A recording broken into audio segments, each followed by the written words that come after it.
Hello, I'm Tom Brown and I'm here in Sheffield reporting from the BUCS National Championship finals. The championships got underway yesterday, but it was today that saw Durham's first major involvement.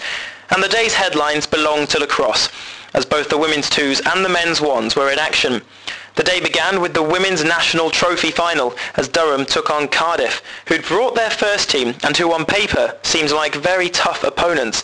Durham, though, had won all 12 of their previous matches this season and had won the BUCS trophy for the past 2 years running. And the Palatinates showed the form of champions, bursting out of the blocks and taking the lead through Alexia Arts after just 10 seconds. 1 minute later, Millie Beaster made it 2, and Cardiff were shell-shocked. The floodgates opened. By half-time, Durham were 9-0 up, and the contest was over. In the second half, Durham added 4 more. Alexia Arts had got a hat-trick, as had Polly Borrows, and Louisa Ringham had grabbed 4. Durham put 13 past their opponents in the end, and as the final whistle sounded, they celebrated winning the BUCS trophy for the 3rd year in a row. Once the celebrations had calmed down, I grabbed a word with their delighted captain, Katie Forbes. Okay, well, we'll start with the obvious question. You're national champions. How do you feel?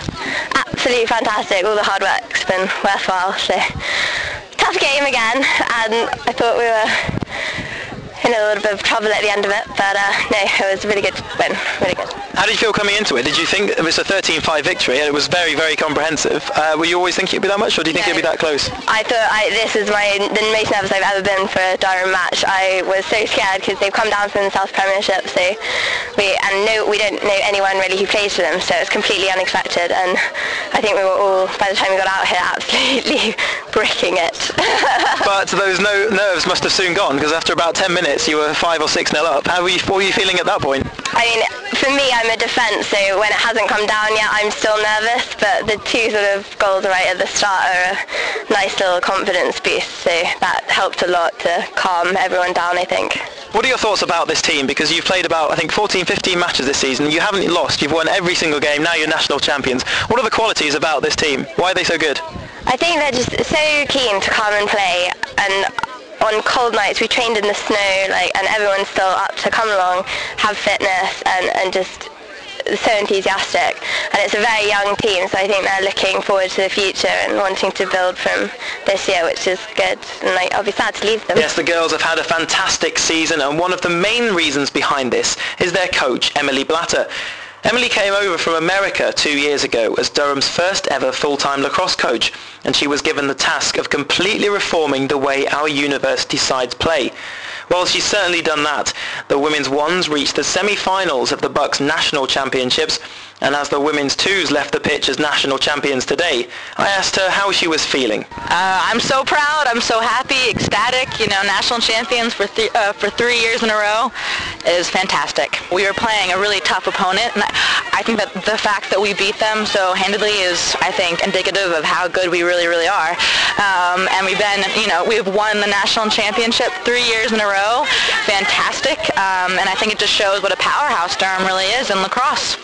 Of course, and from a personal point of view, this is your second of 2 years here, isn't it? Is this your final year, effectively? So looking back at your 2 years in charge of Durham Women's Lacrosse, how do you feel?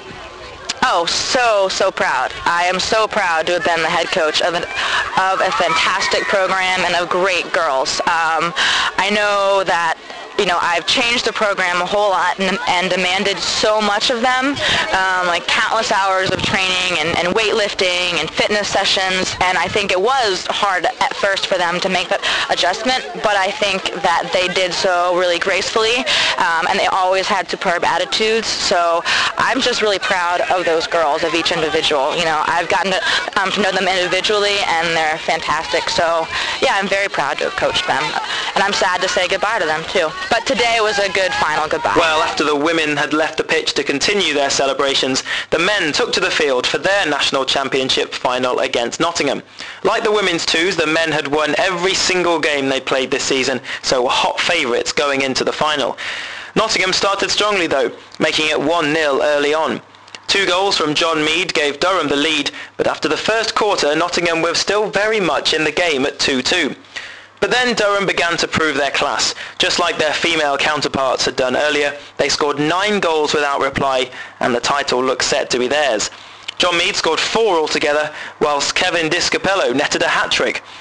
The unwavering support for Nottingham produced quite a hostile atmosphere. "Who are you?" chanted their fans. "What's the score?" replied Durham's. The game ended 17-6, and Durham's men's lacrosse team can officially call themselves the best side in the country. After the match, I asked victorious captain John Wielden just how he was feeling. I'm ecstatic. We're really happy. We worked really hard all season, and it just shows how much you can do in a year, and we're all really happy with what we've done. Really, really happy.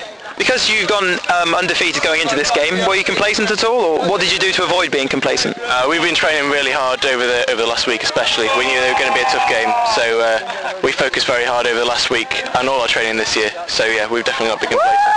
What did you make about the environment in which you had to play? Obviously there's some quite a hostile environment, plenty of fans stayed on from the other team. Yeah. Was that difficult to play under those conditions, or did it spur you on? I think it definitely spurred us on. All the guys were really up for it, especially in the second half when everyone started chanting against us. So yeah, thanks to them for coming, because it definitely made a good atmosphere for us. And like we've said many times, you are undefeated this season. What makes this team so special? I think how hard we work compared to the rest of the teams in the country. It's been talked about, I know, by other teams asking how hard we train, and I think that's just the key to it. Well, like the women, the men also have an American coach. Omar Dupree has helped transform the side's fortunes and become national champions. Shortly before the team were presented with their trophy, I asked him how it felt to be part of the best lacrosse team in Britain. It feels amazing. Never winning a championship, being there and not actually coming out, that just felt great. Emotions, it's been a rough year. It's all come to an end. And if we're going into the game, you've also been undefeated all season. How did you avoid against complacency? Because obviously you're hot favourites going into the match. Yeah, well, it was tough trying to keep everyone focused, and it was like I said, it was just tough, But luckily, everyone knew what we had to do. We came in, we pretty much knew we had to take care of our job, and that was just pretty much it. No matter who we were playing, we were going to come out. I feel there were a lot of guys on this team that were pretty much willing to lay their life in the line to win. So, and it's proven on the field. And they did win, yep. What makes this team so special? What makes us special is that we actually play as a team. First term wasn't so much, but now we come together. We're playing as a team. We're playing well together. We're clicking, especially at the right time. Couldn't have come at the right time at the end of the season. So Durham have made an excellent start to the BUCS National Championships here in Sheffield. With 3 days of the championship still to go though, there's plenty of time for our other athletes to add to the great success of the lacrosse men and